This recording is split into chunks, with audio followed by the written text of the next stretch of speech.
Welcome to English Story. Today, don't forget to like and subscribe. My name is Maya.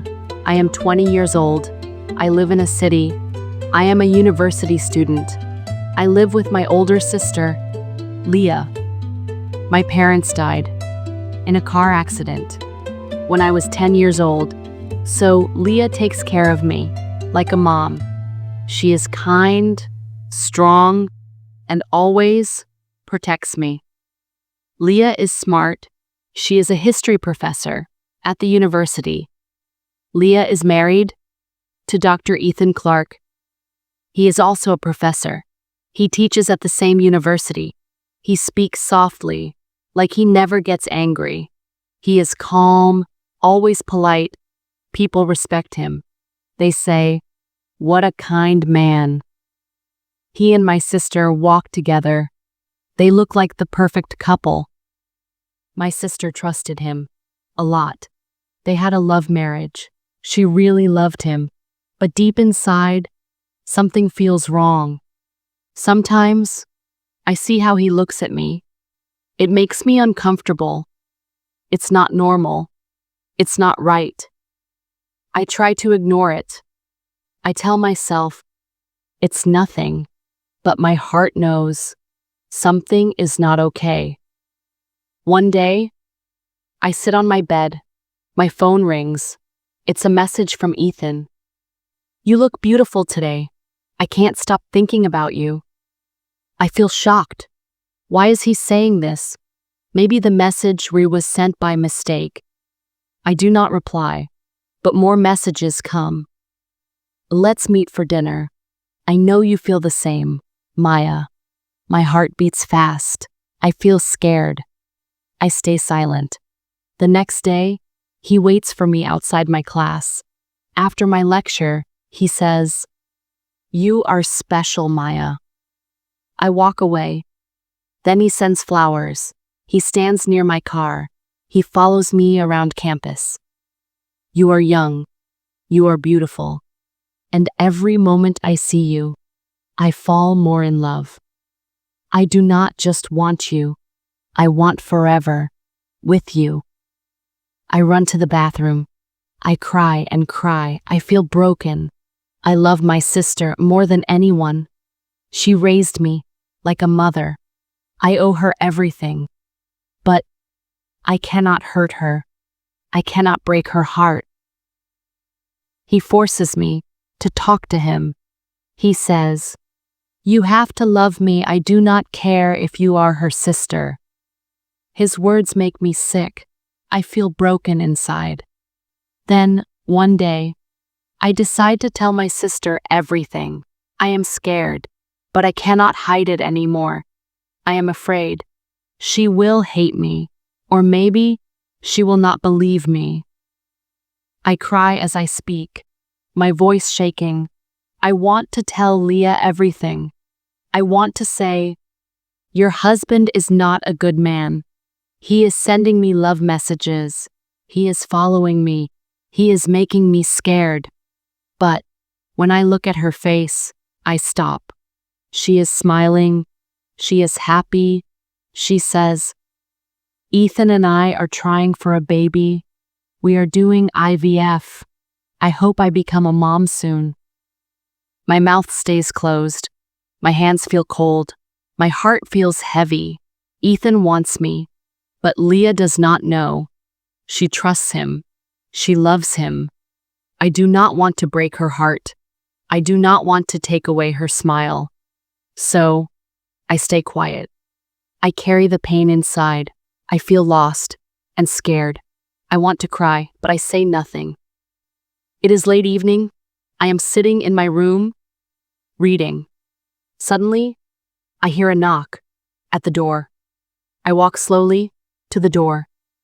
When I open it, I am shocked. It's Ethan. I say, "Why are you here?" He says, "I came to see you and to love you." He looks at me from head to toe. I feel nervous. Then he says, "Maya, I love you. You are so beautiful. I want you. Please come to me.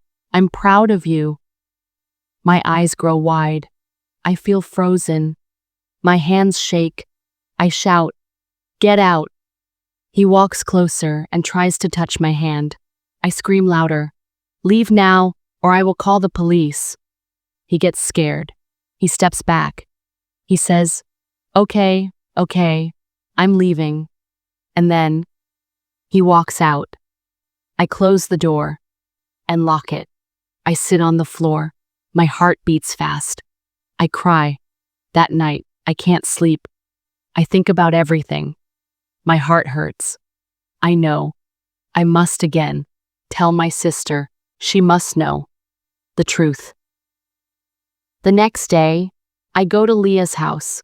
I sit down and say, "Leah, I need to tell you something. Please listen. Ethan came to our house last night. He said he loves me. He tried to touch me." She looks at me. Her face changes. Her eyes become red. She says, "Stop it. You are jealous. You want to destroy my marriage." I say, "No, I don't." I said nothing for so long. I stayed silent, but now I must tell you the truth. She shouts, "You are not my sister. You are a liar." I cry and say, "Please, believe me. I did nothing wrong. He did this." She slaps me hard. Her eyes are full of hate. Then she says something that breaks me more. "You are dead to me." I try to speak, but no words come out. My lips shake. My heart breaks. She turns around. She opens the door. She says, "Get out of my house. Never come back." I stand at the door, crying. I say in a soft voice, "Leah, please." But she is gone.